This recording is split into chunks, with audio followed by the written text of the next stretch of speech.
Israel കമ്പനിയുടെ കപ്പൽ പിടിച്ചെടുത്ത് ഇറാൻ. ആക്രമണം ഹോർമൂസ് കടലിടുക്കിലാണ്. കപ്പലിൽ 2 മലയാളികളുണ്ടെന്നാണ് വിവരം. സ്വാതി സന്തോഷ് ചേരുകയാണ്.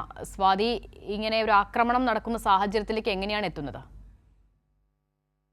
അസിത, ഇസ്രായേൽ കമ്പനിയുടെ ഉടമസ്ഥതയിലുള്ള കപ്പൽ ഇപ്പോൾ ഇറാൻ പിടിച്ചെടുത്തു എന്ന വിവരമാണ് പുറത്തേക്ക് വരുന്നത്. ഇന്ന് രാവിലെയാണ് ഇറാൻ സൈന്യം കപ്പൽ തടഞ്ഞത്. ദുബായിലേക്ക് പോവുകയായിരുന്ന കപ്പൽ ഹോർമൂസ് കടലിടുക്കിൽ വെച്ചാണ് ഇത്തരത്തിൽ ഇറാൻ സൈന്യം പിടിച്ചെടുത്തിട്ടുള്ളത്.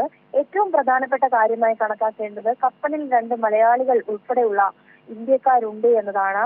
എന്നാൽ ഇവരെ ബന്ധപ്പെടാൻ കഴിയുന്നില്ല എന്ന് ബന്ധുക്കൾ അറിയിച്ചിട്ടുണ്ട്. പാലക്കാട്, കോഴിക്കോട് സ്വദേശികളാണ് കപ്പലിനകത്തുള്ളത് എന്നും അറിയാൻ കഴിയുന്നുണ്ട്.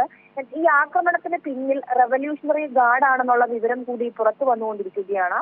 ഈ പിടിച്ചെടുത്ത കപ്പൽ ഇപ്പോൾ ഇറാൻ തീരത്തേക്ക് മാറ്റിയതായും ഇറാൻ വാർത്താ ഏജൻസി കൂടി സ്ഥിരീകരിക്കുന്ന ഒരു സാഹചര്യമുണ്ട്.